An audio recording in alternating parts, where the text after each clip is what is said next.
sponsored by Atkins On Time Electric, BB&T, Blue Cross and Blue Shield of Alabama, Bud's Best Cookies, Champion Sports Medicine, Chick-fil-A of Midtown, Deborah's Party Rentals, Healthcare, Health Choice Staffing, Regions Bank, Chase Jewels, Village at Lakeshore Crossings, and Weber Mortgage. Also, 5 Plan Partners, one of our fine sponsors. As we're in the bottom of the third inning, and a swing and miss for Jared Watson, who is 0 for 1 as he is flied out to right. Eric Stout, with a solid start so far, has only allowed an unearned run, is yet to allow a hit so far. He'll get the curveball for a strike. Watson played in 23 games as a freshman for Samford last year and started almost half of those, 11 starts with 10 of those coming in the outfield. 0-2 is low.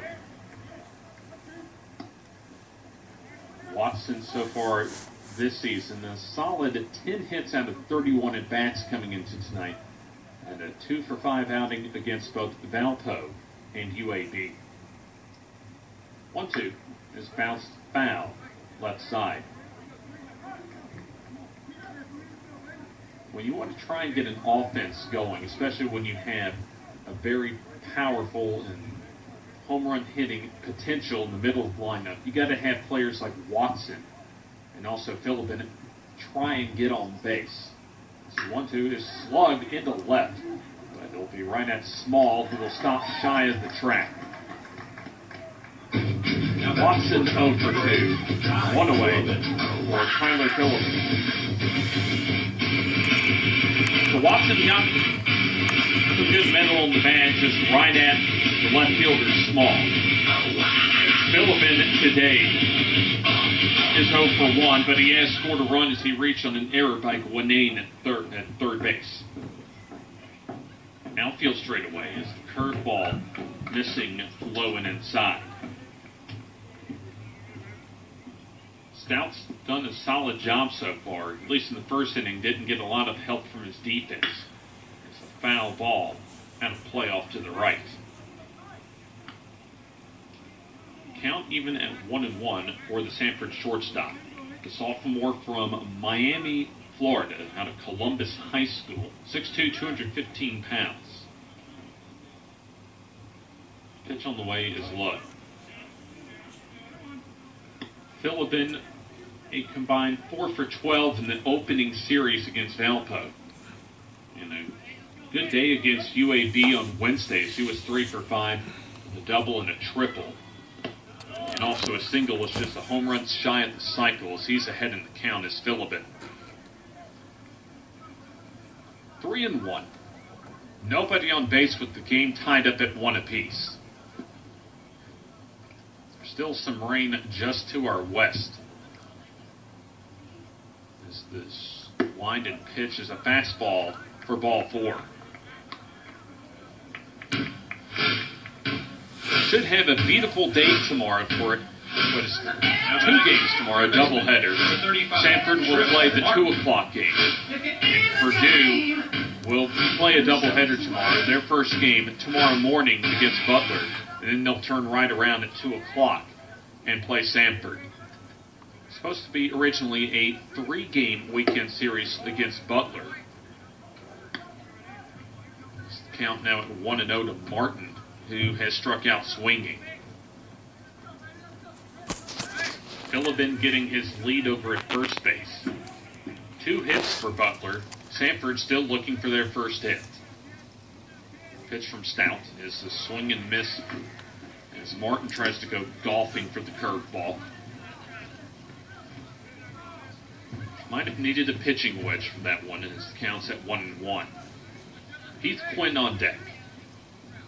Pitcher's duel so far, though, as neither team has gotten anything going from the plate, and throw-overs not in time. We promised you those Southern Conference scores in the last inning. As a handful of finals, it was Western Carolina over LaSalle 6-4, and a swing and miss for strike 2. There's Trip Martin behind in the count. Longwood gets a 7-1 win at Wofford earlier today. Also in the Elon Invitational. It was the Elon Phoenix over St. Joe's, 8-5. Throw-over is not in time. Appalachian State in search of their first win. They come up short against Youngstown State, 2-1. And that game being played in Cary, North Carolina, as Martin, for the second straight time, goes down on strikes. So 2 away with the runner Phillips still at first base for Heath Quinn. Bottom of the 5th inning from the Georgia Southern tournament in Statesboro, Georgia, Ohio. The Bobcats have a 3-1 lead over Georgia Southern. Miami of Ohio with a 4-0 lead at Davidson, top of the 6th inning. Yeah. UNC Greensboro with a 7-1 win. Upstairs. As Give me Heath Quinn 5 comes minutes. up empty I'll call for strike 1. Quinn walked in his last at bat, stranded at second base in the first inning. Samford with a single run in the first, and Butler with their lone run in the 3rd inning. 0-1 is a swing and miss at the fastball. As Quinn behind in the count 0-2 as Stout, after a shaky first inning, at least for his defense, has come back and essentially shut down Samford's order. It has allowed a handful of walks, but they haven't come back to hurt him yet. 0-2 misses low. Other scores around the Southern Conference. Furman with a 4-2 win in DeLand, Florida in the Stetson Invitational over Maine. Count at 1-2. Pitch with Phillips going is low as the throw down not nearly in time.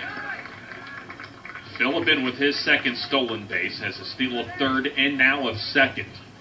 And Samford has got to get that run to come home here, especially when you've got a healthy middle of the order now.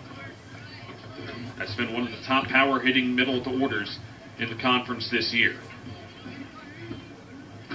This can certainly be an opportunity that can change the game as the rain's starting to fall now. So an elevator shaft pop-up into shallow right field. Bartoloni coming in as he will make the catch. And that's all for Samford in the 3rd inning. So no runs, no hits, no errors, and a runner left in scoring position. We are through 3, tied at 1 on the Samford Sports Net. There were no runs, no hits, no errors, and 1 runner left on base.